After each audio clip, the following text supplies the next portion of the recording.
And we're live. Hi, everyone. Welcome to this week's Inside dotNET. My name is Cecil Phillip. And if this is the first time that y'all are joining us, welcome. What we try to do is have conversations with folks that are in the .NET community, folks that are building really cool and interesting projects, and just kind of learn a little bit about what they're doing and how we can get involved in them. And so I'm really excited today because today we're featuring a project that I feel like I've been looking at from the side for a long time. And I've really been wanting to learn more about it. How does it work? And how it can really help .NET developers build distributed applications. And that project happens to be MassTransit. And so today we have Dru Sellers, our friend here. This way. There we go. Pointing the wrong way. Dru's here. He's going to talk to us about MassTransit. Dru works on the project a little bit. And actually, why don't I just let him tell you guys? So Dru, why don't you give yourself a little bit of an introduction, tell folks who you are and what do you do? Thank you. My name is Dru Sellers, and one of the founders and part-time contributor to the project, which is MassTransit, which is you can think of it as like ASP.NET for messaging is probably the most succinct way to explain it, and specifically how that lets you build distributed systems. So that's the project in a nutshell. It spun out of myself and co-founder and main contributor of the project, Chris Patterson. We both had this need, and we kind of met each other at the same time of having this need of needing to build a distributed application at our respective places of employment. So I always love a good origin story. You know what I mean? So we're not going to go all the way back, but I would love to know, like, how did you get involved in building distributed systems in the first place? Like, is this just like an interest you had, or was it something that like grew out of like a need that you had? Or was it just, hey, I did it at work and it was cool and I just kind of kept doing it? I had a really specific need at where I worked. So at this time, I was working at a place called the Federal Home Loan Bank of Topeka, and we were trying to integrate the loan origination process with the credit underwriting process, while also getting that data into a then being built data warehouse.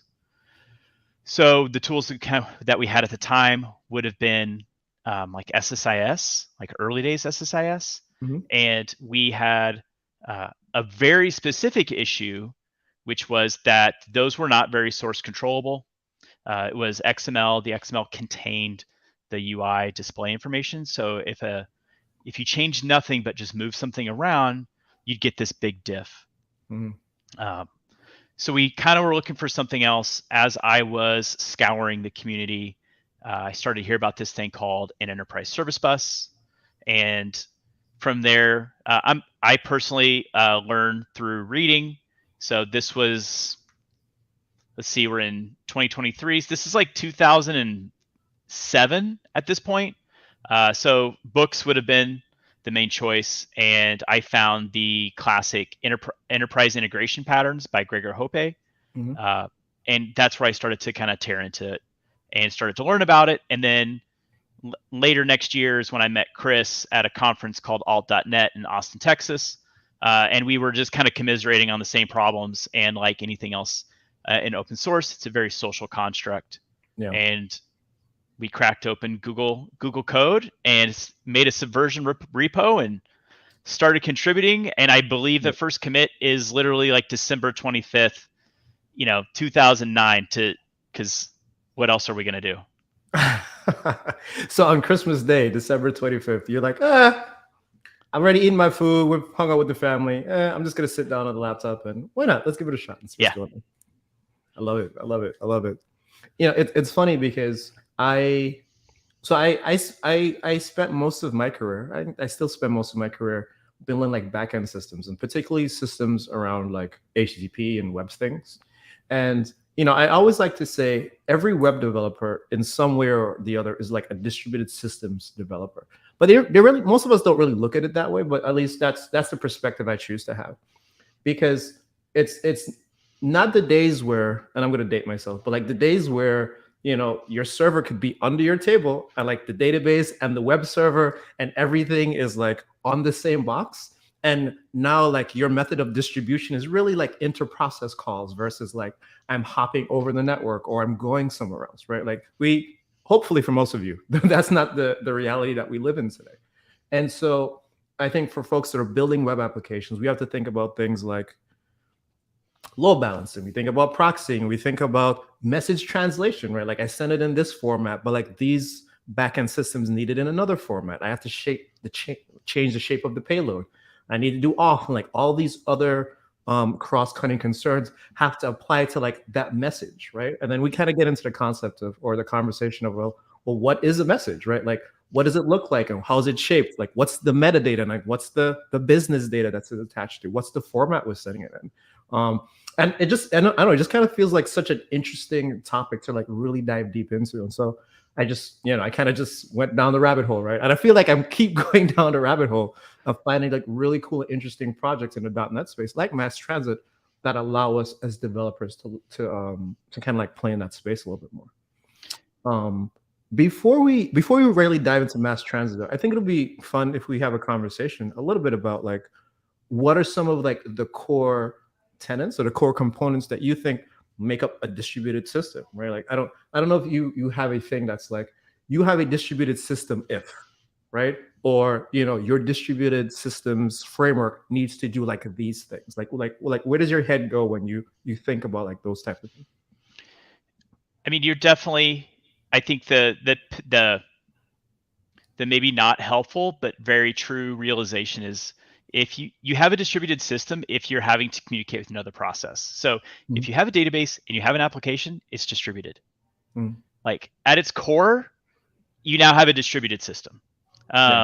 Even more so if you're talking to two different, like if you have to talk to two different databases and you start to run into transactional issues, like I can't maintain a transaction across these two databases, because maybe you're talking to SQL Server and Postgres or SQL Server and Oracle. You really, really have a distributed system then. But I think in the way that we conceptualize it today, it is much more, if you have one app talking to another app, then that business process is distributed because it has to cross multiple boundaries. And right. I do think the key thing here is the process boundary, because everything that we do with MassTransit, everything that we're doing is accounting for failure. When this fails, how do I handle it? And an HTTP call, if it fails, you're going to get a 500. You're going to get some kind of a response that tells you that it failed, maybe. Because if you're behind a proxy, now you're distributed because maybe the proxy terminates your HTTP request at 1 minute because that was the setting that ops did, but the request still completes on the backend service. It tries to give you an HTTP 200, but it can't because the proxy's blocking it. It's not going to let it out. Yeah. And so now your app has to try again. And so, bam, we're in distributed systems. We're in the problem where like the fallacies of distributed computing are going to start showing up. Right. Yeah. When you talk about the fallacies of distributed systems, the first thing that I always think about, and again, for web developers, this is probably one of the first things that y'all think about too, is the network is always unreliable, right? Like I can't trust the network. We want to, but you really can't, right? Because kind of like what Dru was just telling. What happens if, I don't know, someone pulls the plug on the server? What happens if there's like a blip in the network, right? And like just in that moment, you're sending a message there, you lost connectivity for like a millisecond, right? But that causes your application to crash or shut down. And then how do you handle those errors? How do you retry those errors? And I think even deeper than that, like how do I retry those errors while not redoing the work, right? Because I don't, let's say, hey, I want to check out from my shopping cart. Shopping carts is, example people always use. And okay, I've already charged this customer, but network failed me.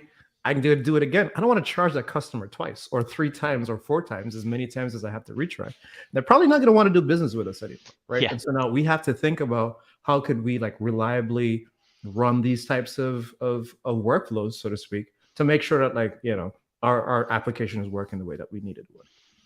And I want to add on one other little flavor point here, which is one of humanity, which is as a developer, I want to be able to provide my operations team a little bit of grace so that they don't have to maintain the network uptime at a gajillion %, right? Like, how can I buy my operation team, who is my compatriot, you know, in the war of IT, you know, they're in the trenches with me. How can I give them like just a little bit of grace to bring the network down, to do updates, and to not have to go spend millions of dollars on like really fancy stuff because my app simply requires 100% uptime?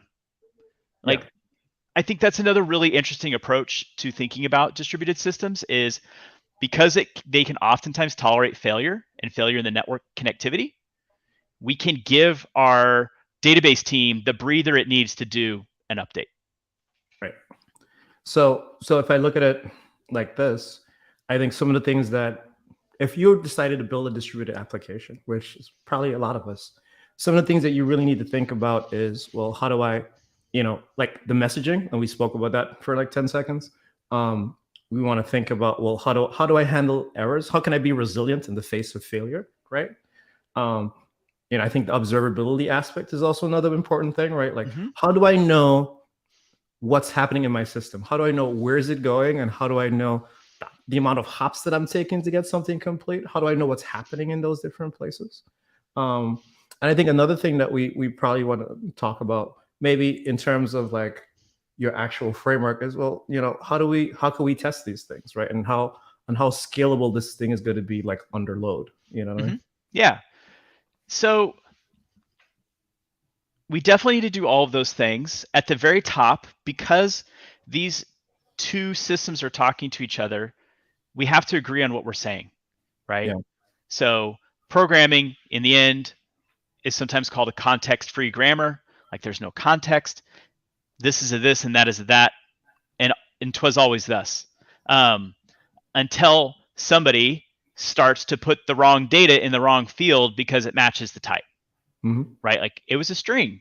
It said a date. I did it YYYMMDD, no slashes. Yeah. Bro, it's DDMMYYYY with dashes.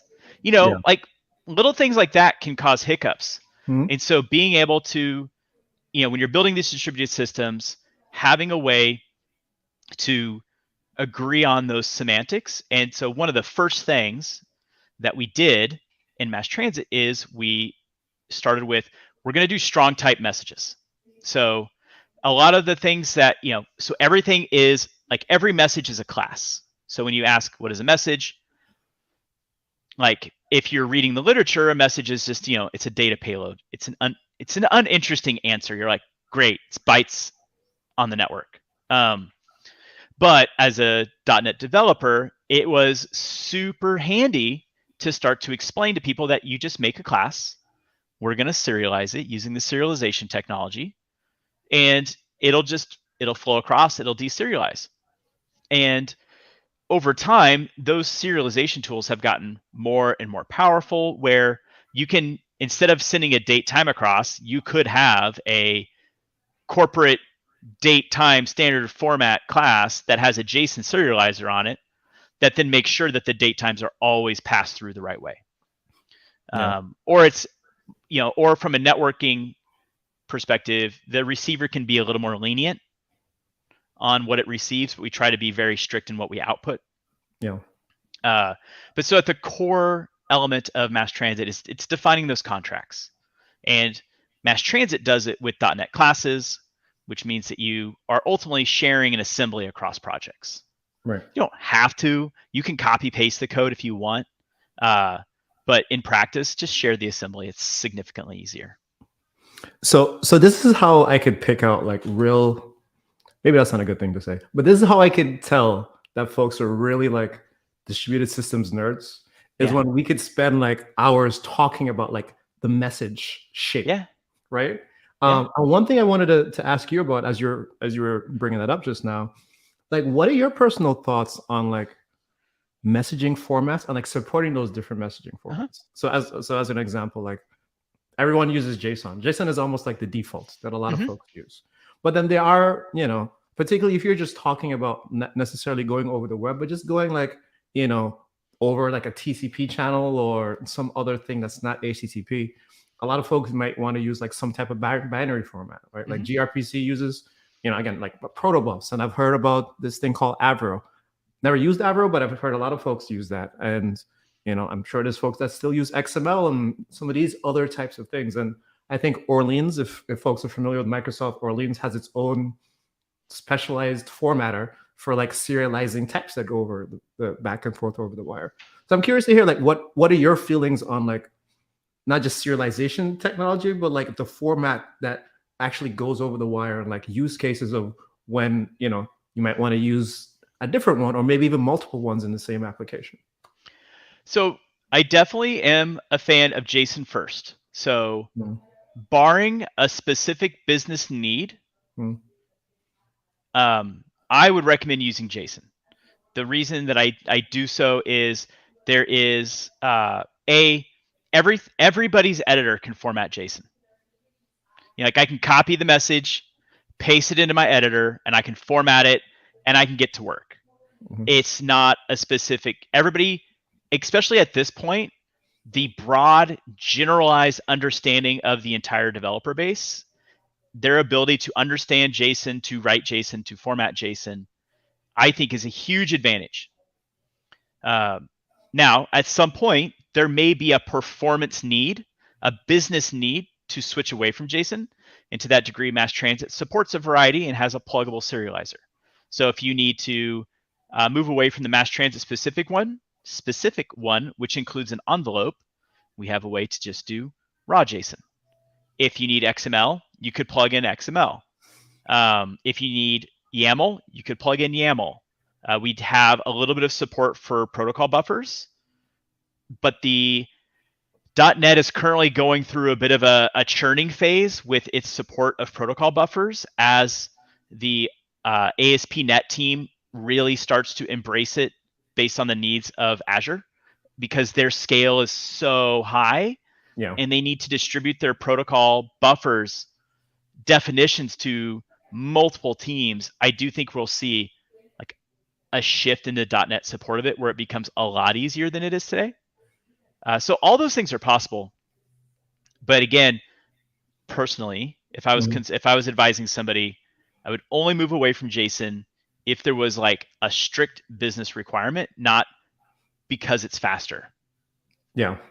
I think one of the things that we get from JSON itself, kind of like you said, like the interoperability of JSON is easier, right? And if for whatever reason you're building a system that's using like multiple programming languages, right? That have to like peek into the message or peek into that queue or whatever it is that your endpoint happens to be, then it's easier from the perspective of, I feel like we're at a point that like most programming stacks support JSON out of the box. And then also too, it's human readable, right? So like you said, I could copy paste and I could look at it and I could be like, oh, it's missing properties, or I'm not missing properties, or the data in this property is invalid and failed my validation, which is why I'm getting errors, right? Like the debuggability of JSON, I suppose, is like pretty easy cross languages, right? Which I think makes it a really good choice. And we have a ton of tooling. Like we have JPath or JS path. So like we have a language for saying, I want to specify this path inside of the JSON. We don't necessarily have that for a bunch of other of the format choices. I can pipe the output into a command line tool called JQ. JQ will then render, format it. It'll let me select it. I can throw it through some bash scripting. So again, it's just that the malleableness of it. And it's because it was early, because it was one of the first, right? It's had a lot of time and the community has just blossomed around it. And so it is now, like, because of that, a de facto standard. Is it the best? Probably not. But there's no weirdness points for it. If I bring you onto my team and I say we're using JSON, you don't even bat an eye. If I say we're using Avro, you're like, let me go read about Avro.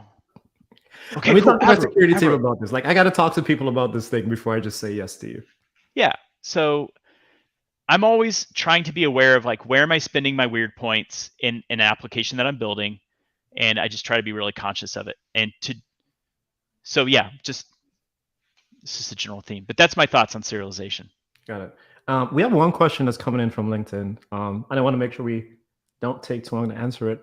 So Samuel from LinkedIn is asking, how different is MassTransit from the existing messaging services in Azure? And also at the core of MassTransit, what technologies were used? So I guess it's more of a, is mass transit different from M Service Bus and Event Hub and those other things? And I'll let you go ahead and answer that, Drew. Yeah, so with that specific question, the first thing I would do is let's draw the clarity between Mass Transit and Azure Service Bus. So Azure Service Bus is what we call a broker or a transport. It is a way messages get communicated over Azure Service Bus. A direct competitor to Azure Service Bus would be like RabbitMQ or ActiveMQ. There's some other like more niche ones, but those are kind of like your main competitors, and they all perform roughly the same activity. SQS is the other largely big one for Amazon, in that they maintain queue semantics. So it's a queue data structure that's available over a network.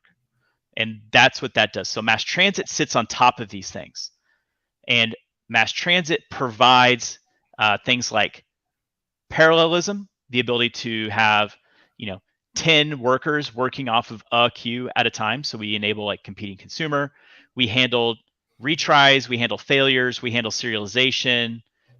In some degrees, we can handle persistence. So we really sit on top of those frameworks. And as far as what is Mass Transit built out of, it's a .NET app. It's a .NET library that you then build your application on top of.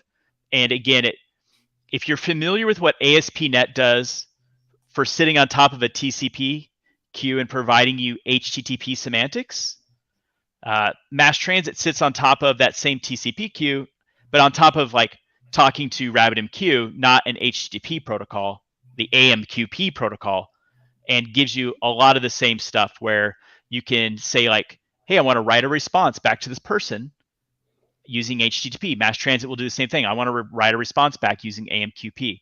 I want to have serialization standardized on my HTTP stack. You can have serialization standardized on your AMQP stack. So Mass Transit, ASP.NET Core, very, very, very similar. And then we sit across all of these different brokers. So a really powerful mechanism is you can be developing locally on RabbitMQ so that you don't have to have a network connection because you're on a plane. And then you could deploy to production using Azure Service Bus. And because you're programming to R primitives, you'll flow right across. So the way that I kind of look at it is Mass Transit is like a messaging abstraction that sits on top of these other implementations, and those implementations, Samuel, might be Azure, Service Bus or SQS or something local on something in memory, right? But like the fact, like kind of like what Drew was saying, like you have like a consistent API that you could use. So as I'm thinking about, hey, maybe I want to like try out a couple of different things, like I can swap the implementation without like shuffling around my code too much. I could swap the implementation without adding new NuGet packages and different APIs and having to DI another thing, right? Like there's not a lot of churn if I need to switch the implementation. I think at that point now it's a conversation with your operations team, right? Mm-hmm. To be like, okay, well, what are we deploying and how do we secure it and what are those credentials and how how do I go from like local to production using like a different thing at the bottom, right? Exactly. So, Samuel, hopefully that answers your question. If you have any more questions, if anyone else has any more questions, feel free to kind of drop in and let us know. I think this is a good point for us to kind of hold on one second. So Samuel has another question. I'm going to pull this up super quick. He's asking, what was the biggest challenge they faced when developing Mass Transit? So I guess they is you and Chris. Yeah, that works. Oh man. So originally the biggest challenge. Okay, so we had serialization out of the box. Like we already had Newtonsoft at this time. So we were pretty comfortable there. .NET had really great support for XML serialization from the get-go.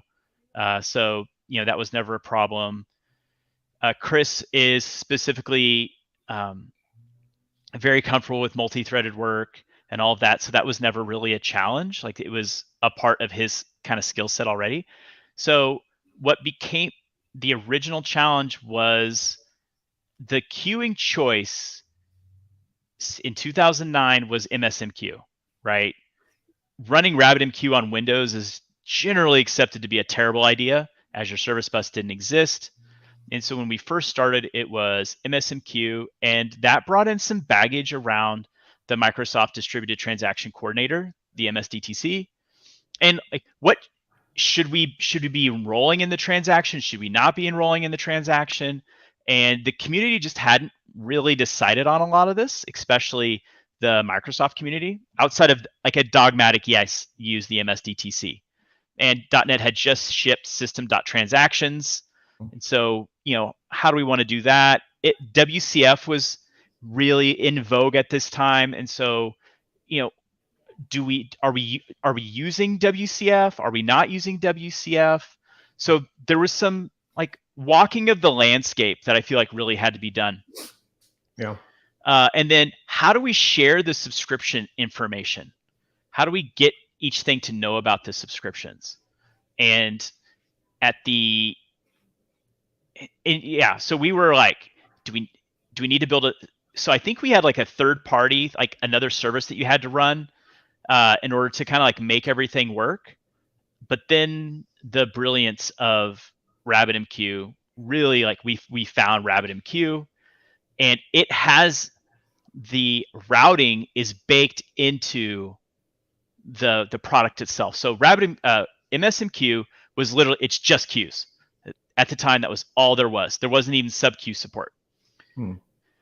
When RabbitMQ came out, we got two new primitives, which was the exchange, which you can think of as the topic if you're familiar with Azure Service Bus, and then the binding of the topic to a queue, which would be what we call a subscription in Azure Service Bus.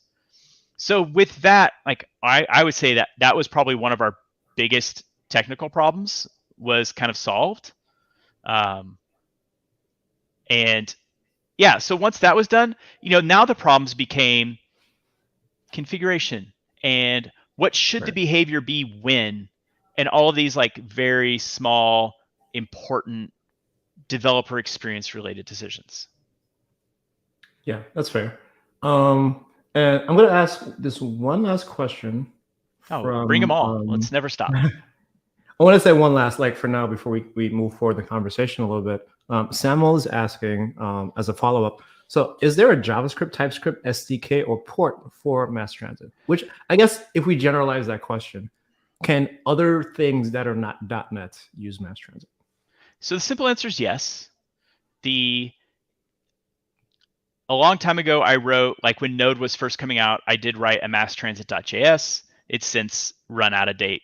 Like it's way out of date if you were to find my repo on it. Chris and I were curious about, taking the other stab at it. We did write a MassTransit TS. And that was like us both trying to learn and understand like what all could we do with MassTransit with TypeScript. I have written one for Python. I have written one for Ruby. In the end, you can do it with any language you want because MassTransit is a smart endpoint. MassTransit as a framework gives you smart endpoints and dumb pipes, is kind of to steal a telco reference. Right. So telephone companies, they originally were a very smart network. They would route your network. They would route your phone calls. They provided services via the network. The internet comes around, and now we have these incredibly smart devices on the end of the telco pipes. And we, as a community, have made the telco like a very replaceable service. Like, I don't care if it's satellite. I don't care if it's cable internet. I don't care if it's a phone. All I care about is it's fast and how much bandwidth can it carry. So we made them dumb pipes. And so MassTransit takes that same kind of a concept, and it treats the brokers very, very simply. I need you to get my message from here to there, and I'll take care of everything else. Right. So in that end, could you write an integration with Java? Yes, you can. And we've done that and seen that in production deployments where we have a Java process talking to a .NET process. Because in the end, the key sauce is the way that we route things is embedded in the broker. So it's discoverable. So another application would be like, oh, okay, this is what I need to do. Mm-hmm. And we have a MassTransit envelope, which just helps with a few odds and ends. So if you use the envelope and you use the headers, you're good to go. Then you're good to go. So to be clear, specifically when you said you could do that, you're talking about a consuming client, or are you talking about also like a MassTransit server? Like I could write a MassTransit server in another language. So there is no MassTransit server. And so that's a key point. It's a library that you write your program on top of. And it's closer to like the way Thrift treats HTTP. Okay. Or I think there's another one that's a little more popular these days, where Thrift was all of this like policy and control stuff on top of gRPC, if I'm not screwing that up. MassTransit is all of this control and policy stuff on top of AMQP, simplistically, or whatever the broker uses. Right. Okay. So the broker, which is the server in this case, the broker becomes this very dumb pipe that gets our data from point A to point B in a very reliable and speedy fashion. Okay, cool. Yeah, so Samuel, hopefully that answers your question. Again, keep them coming. Keep dropping your questions in the chat, folks. Dru, I want to move forward just a little bit and talk about like patterns, right? Okay. So when we talk about like messaging, and for me, MassTransit is not just like a distributed platform, but like it's a messaging platform specifically. And when I think about messages, there's a couple things off the top of my head that I'm like, okay, well, can you do this? So as an example, I think for most folks, the most simple one is like request response. How do I do request response? And then also, how do I like discover where the services are, right? Like, how do you handle like those things inside of MassTransit? So request response is a fun one, as most messaging infrastructures don't provide it. When you're learning about, at the very early stages of integration and messaging and RabbitMQ, the education is largely that you should be kind of like a one-way communication channel. You should send commands, you should publish events, and then if you need anything, like you listen for it, and it will, like make its way around to you. There's no reason then that the contract couldn't be, if I publish this command that you need, or if I make this request, that you're going to give me this response within X amount of time. Right. Now that there's a lot of dragons here in that. What if downstream service is down? What if downstream service is under load? What if downstream service is X?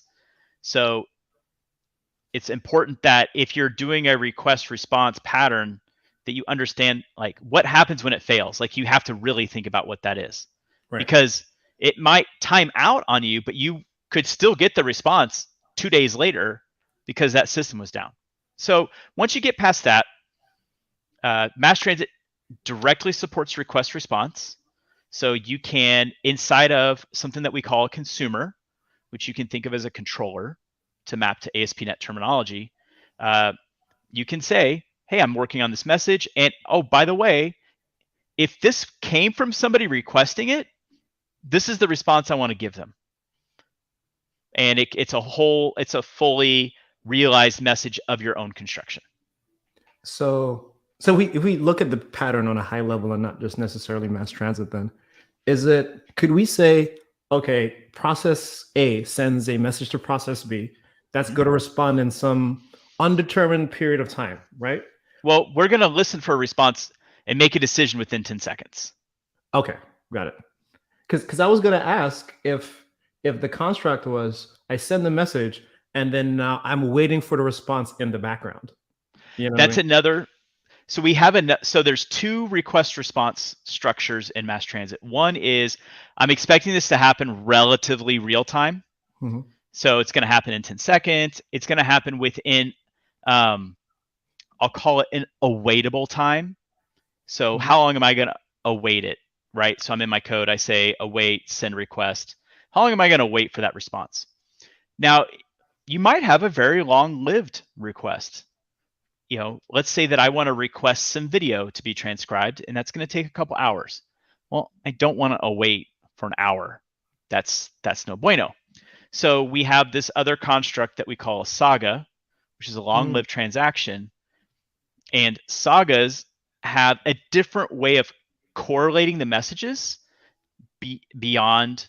So in HTTP, right, I open a port to you, and that port is my correlation to you. So any data that comes back is the response, and that's the correlation. With messaging, we end up using something called a correlation identifier. So I can have a persistent entity. We'll just say it's an EF core model, just to get concrete. Right. So when that message comes back, I can use that correlation identifier, which could be anything, to then look up that entity to say like, oh, it was waiting for this to be done. Now it's done. Rehydrate that entity, poke whatever methods and properties I need to on it, and then save it back to the database. And then maybe fire off some more events to say, your download is done. So it's almost like hey, I fire off like some long running process, like a workflow, right? And then now I'm just in my client application, right? Like in my requesting application, I could just like poke it and be like, what's the status? Like just give me an update kind of thing. Yeah, and so the idea of status is also a tricky one because again, we don't know if this process is up or down.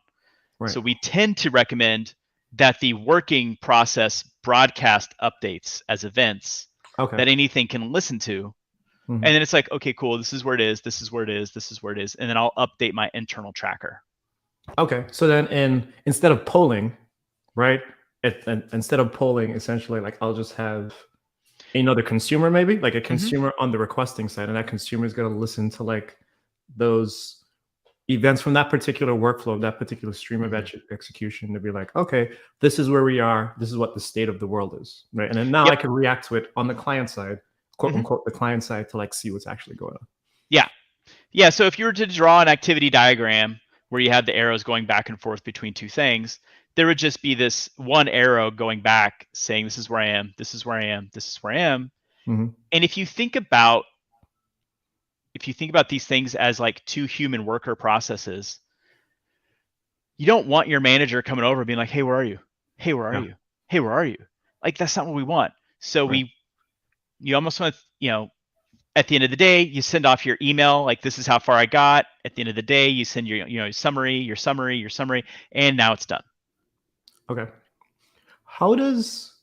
So I feel like sagas more recently, and particularly like workflows, have been like a big topic, at least in the .NET space, right? And I've seen things like Temporal, right? That just released their .NET SDK the other day. I've seen Dapper. Dapper has workflow support. That's in alpha beta, something like that.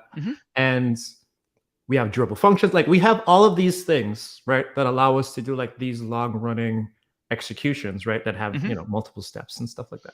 Like how does the implementation inside of MassTransit kind of think about that? Like is there a particular pattern that it has, or like how does it look at executing like those long running workflows?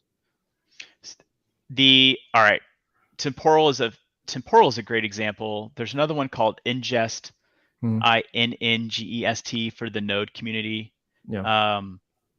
So that's a very specific type of workflow engine that does really fun things with the way the programming language works to achieve what I would call a transaction script.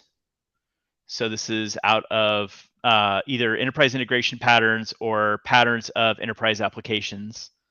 But the idea of a transaction script is I start here, I do this, I do this, I do this, and then I do this. That makes it tricky to kind of like do request responses when there's like a fork in the process. So when it's a simple process that's, like, let me orchestrate these various activities, like they're fantastic. MassTransit, instead of trying to hijack the programming language, so with Temporal, they do it's really cool. They do some really cool things with interfaces. Ingest does really cool things with JavaScript promises. And there's various things like that they're working on. MassTransit takes a much more it's boring in that we're just listening for messages, and we coordinate the messages through the correlation identifier. So if you've ever studied Zipkin or OTel and traces, you'll know that there's like a conversation ID, a correlation ID. There's all these there's like 5 identifiers to make this whole trace work. Like, what's the parent trace? This is the conversation identifier. Right. So sagas are all basically tracked around a singular identifier. We normally recommend that you use a GUID, but you can use whatever you want. And when the message comes in, if it defines itself as having a correlation identifier, we can then associate it with that workflow, and then you can walk through and do the steps that you need to do. And we have now this is a spot where MassTransit spent some weird points.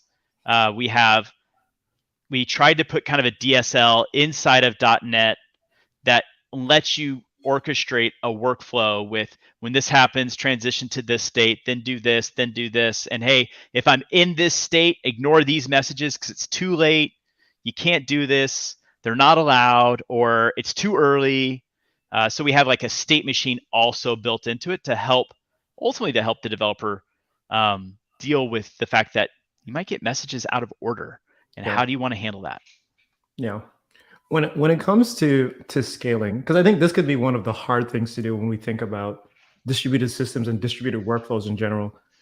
If I have multiple MassTransit consumer processes, right, and I kick off a workflow, does that workflow execute entirely on one, I guess we can call it a node or one instance?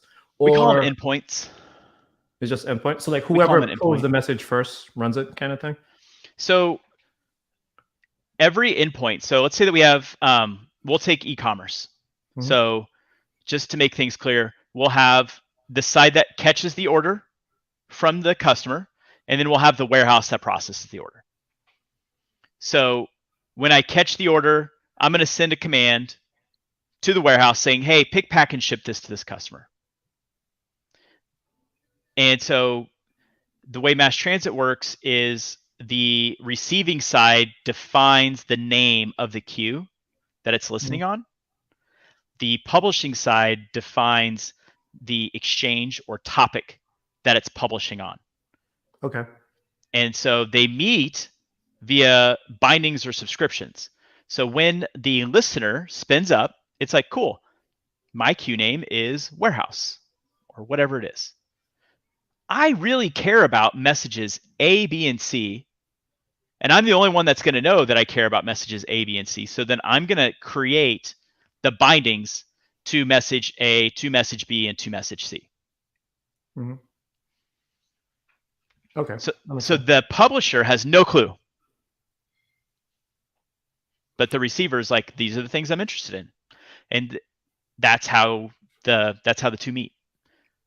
So now, what if I have multiple receivers that want A, B, and C, right? Like, what if it is the same configured? I don't want to say the same process, the same configuration. Let's make it multiple, like it's competing consumers now. Yeah, but for sagas. Let's create a reporting structure. Yeah. So the reporting process wants to know what orders are coming in, so it can generate a report so that somebody can see that everything's happy. It wants the same data. So we've got a couple of choices here. One is we have to look at what the contract is for when I say,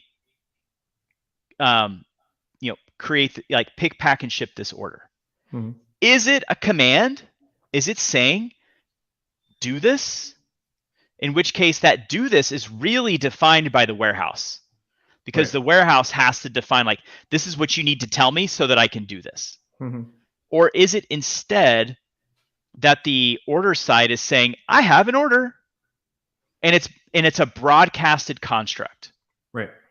And if that's the agreement, then that contract is defined by the order side, and the warehouse is simply listening to it and getting on with its work. That reporting structure can then come in, and let's say its queue is reporting, and it's interested in messages A, B, and C. So it will also create a binding to A, B, and C, or a subscription to A, B, and C. So any message that's published on A is now going to go to the reporting and warehouse. Right. And RabbitMQ takes care of that duplication. Okay. But what if there's multiple warehouses for load balancing perspectives? Is it multiple instances of the same? Is it multiple workers for the same warehouse because the volume's very high and we need competing consumer? So warehouse A, I've got 2 .NET processes because JD Edwards is slow, but it can handle multiple connections. Right. So we're going to have 2 there on 2 different machines. So if I lose one, like HA, I'm highly available. I keep working. Yeah. Or is it that there's 2 warehouses with 2 different ERPs, in which case I need 2 different endpoints, one for warehouse A and one for warehouse B, and they need to look at the message. This is not for my warehouse. I'm going to drop it. This is not for my warehouse. I'm going to drop it. This one's for my warehouse. Let me put it into my ERP. Right. And then you get into kind of routing keys and content-based routing, which can add other fun issues. But yeah, and like our friend Sean. So Sean is a friend of the show. And he made a good point, right? Like it's pub sub versus competing consumers, which is exactly it, right? Like there's I want to broadcast to whoever cares, right? Whoever wants to know about the thing. But then there's also I want to load balance this endpoint because one might be slow, one might be super busy, but I want my throughput to kind of keep going on while while we're doing this work. So I think that's fair. Another thing that I think is important for us to talk about is, in this world of distribution, how does MassTransit look at handling faults? And I guess if we talk about sagas, it's compensations, I suppose, is the terminology that's used in that space. How do I handle when bad things happen? So now I could restart or continue the workflow that we've already started. So at the most simple layer with just a consumer, if you catch a fault, you're for the most part you just have retries. You have retries and you have deliver later. So retry, you can set a policy in MassTransit that says I want to retry 5 times with an exponential backoff of X starting at X seconds. And so it'll try, it's holding it in memory, it'll try again, it'll try again, it'll try again, and then if it fails, it'll take that message and then dump it into the error queue because that's what you've configured it to do. If I can't process it, I'm not gonna I've tried 5 times, it's not gonna work. I'm gonna get it out of the way because the queue is first in, first out. I'm gonna get it out of the way. I'm gonna dump it in an error queue, at which point someone can come and look at it, figure out what the problem is, fix it, or retry it because now the database is back up. Right. So that's the simplest. The next one would be to delay delivery. So it's not working, but it's what is that? HTTP 422, 423, too many requests. Okay, I've overloaded the downstream system. I'm going to delay this message for a minute, for 5 minutes, for kind of whatever. And then I'll try it again. So that's kind of that's the simple stuff. With sagas are ultimately coordinating consumers. So they have, by and large, a lot of the same mechanics. The only thing that's different, thank you, Sean. The only thing that's different is that it can transition to a different state, which means messages when they show up could behave differently. But it's not a net new capability. It's just kind of another way of pushing the food around on your plate. Now, we have another pattern that we call a routing slip. And a routing slip is this idea of, I want to go to service A and do something. I want to go to service B and do something. I want to go to service C and do something. Oh, service C is down. I need to undo this work. So I'm then going to compensate. I'm going to go back to service B and say, hey, please undo that. I'm going to go back to service A and say, please undo that. And then all is right in the world. So an instance of the routing slip would be, okay, I have an order for 5 items. I'm going to go to the warehouse and do I have those 5 items? Sweet, I do. But for whatever reason, the developer, when they built this, put billing after warehouse. Like that was kind of an odd choice, but whatever. That's the way it is. I go to the billing system and I say, hey, charge this card for $50. Credit cards declined. All right, well, oh well. Okay, let me go back to the inventory system. Hey, put that inventory back on the shelf. And I go back to the order system and I say, hey, your order was canceled. At which point the order system may say, all right, well, now you need to go to the customer system and send them an email. And so we've modified the itinerary to add another step. It then goes to the customer system and says, your order's been canceled because your credit card was blah, blah, blah, blah, blah. And that whole distributed transaction process is now complete. And it touched the inventory system, the billing system, and the CRM.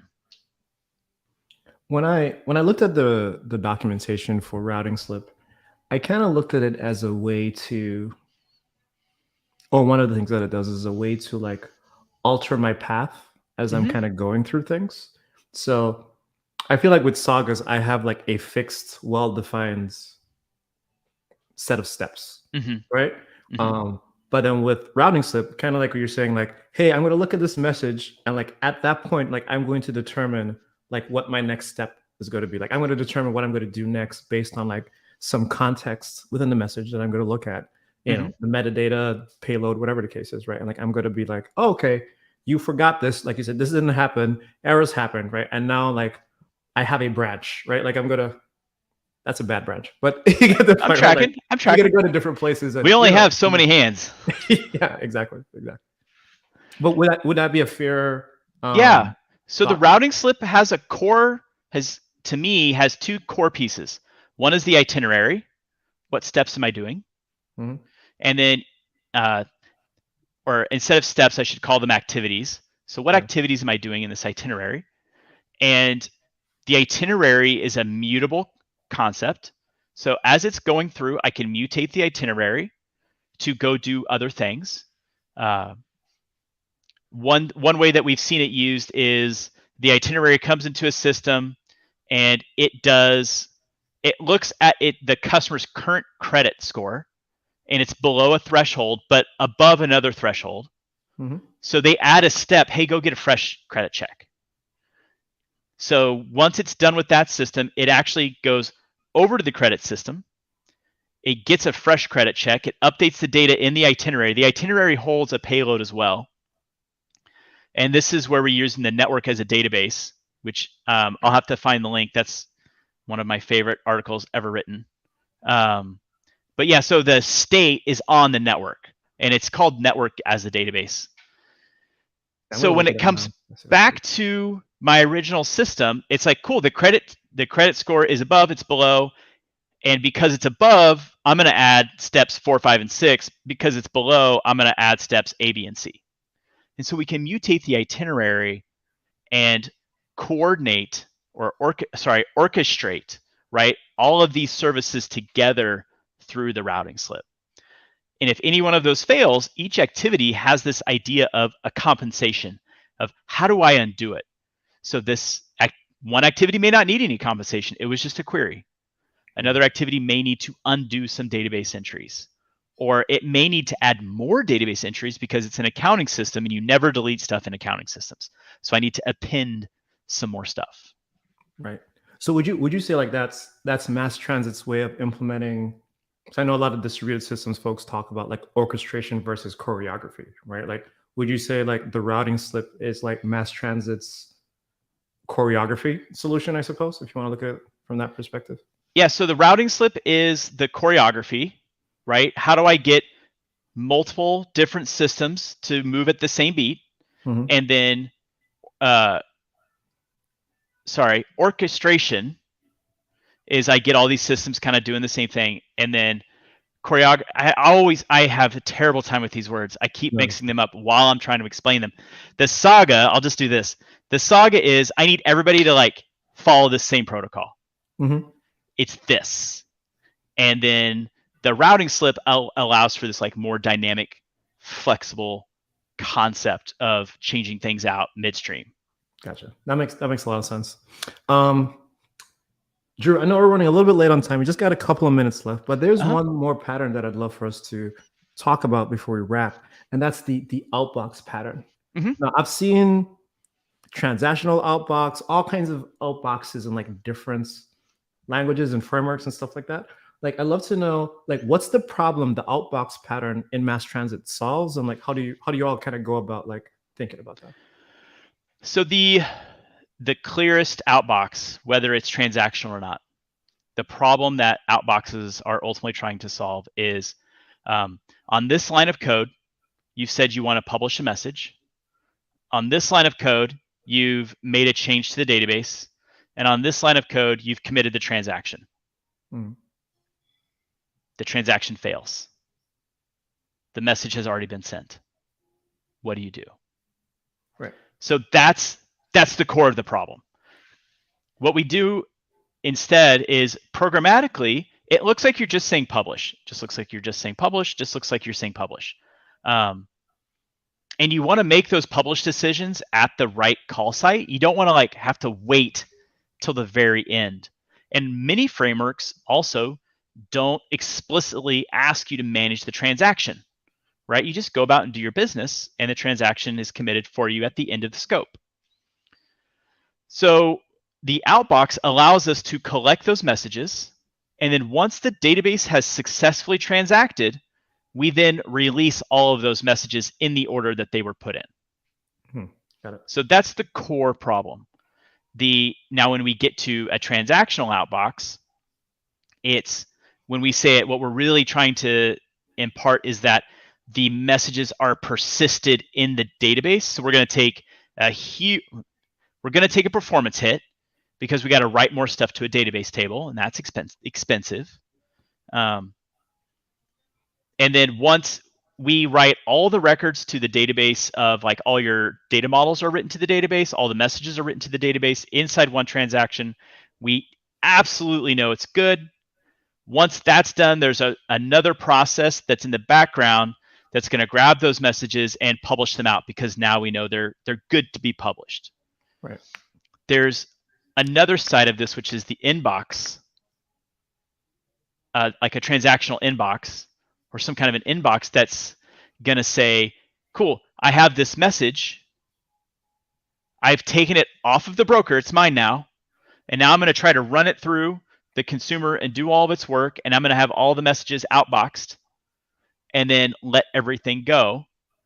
And these inboxes can also help you with idempotency because they can provide a window of easy dedupe. Like, I'm going to have my inbox. I'm only going to store messages for an hour, or I'm only going to keep the last 6,000 of them, whatever the configuration is. And then if a message comes in that I've already processed before, I'm just going to ditch it. Got it. Okay. That makes a lot of sense. So then, like you said, like the whole purpose of that is reducing or trying to completely remove that, hey, I have a transaction, multiple steps in the transactions, two of them fail and two of them pass and one fails. And now, like, what do I do? And that's happening distributed across different machines and not necessarily like on the same machine or the same process, right? Like it's happening in different worlds. And how can I consolidate like the error handling of that? And just how do I make it easier? Because programming in distributed systems is hard, right? If you can avoid doing this, right? Like avoid doing this. Keep your monolith, keep everything in one thing, have one debugger, you can step through everything, you have transactions. Like, it's building an application that conforms to someone else's mental model is like hard enough as it is without adding all this other stuff in. However, sometimes these are needed. And when they are, there's all of these little patterns that can help you avoid like more complexity down the road, because building idempotent services is just it's hard. Yeah. Right. It is. And so how can we make it easier? Are there patterns like inbox and outbox, like sagas and routing slips that we can use? Got it. Well, Chris, this has been amazing, man. Thank you so much, Drew. We are literally out of time now, and I have so much more I want to ask you, but I also kind of want to like obviously respect your time and everyone else's time. Well, I'm happy to come back. Well, we're definitely gonna have to do that because I feel like there's so much more we could still talk about. We haven't even spoken about like observability and open telemetry, and like, there's so many other things that we can kind of get into. And I'm sure folks watching have more questions for you as well. But before we do go, I just want to give you the opportunity to, if there's anything going on that you want to share really quickly within the mass transit world, anything with you personally, anything you want folks that have just watched this video to like really go and pay attention to. The biggest thing is it's an open source project. It's an open source community. I have grown and learned so much through the open source world that come and join us on Discord. We have a MassTransit server. You can join us on Discord. We're happy to help people out. So that's kind of like thing one. The other big thing is this is new. This is relatively new for MassTransit, but we now are offering commercial support. We haven't, for the first 14 years of this project, we didn't offer commercial support. That's a change. That's the thing that's changing. So if you're curious, go to masstransit.io. I think it's like /support. Yeah, I'm just gonna put it up. Here it is, masstransit.io/support. So if your company wants commercial support, or that's been a blocker for you in the past with MassTransit, know that that's no longer a blocker. That's a thing that we can do. And then the last thing is more personal, which is I've started to, as I try to figure out how to, to be very clear, how do I capitalize or commercialize on top of all this time I've spent on MassTransit? I have been developing a product that's off to the side, right? It's not MassTransit. I'm not trying to directly profitize that. I have an a sidecar service called MessageAid, or at messageaid.com, which is trying to help people handle when these messaging platforms go sideways. So whether you're using in-service bus, MassTransit, Rebus, Easy, NetQ, Brighter Command, Wolverine, anything, this should help provide a tool and should ultimately take some load off of your operations team. Got it. And while you were talking, I was just looking up the link for the MassTransit Discord channel. So I'm going to put that up super quick. So for folks that, thank you. The link or copy paste it, whatever you want to do. And then you can head over there. And then I also just shared the link for masstransit.io/support. So if folks want to do that as well.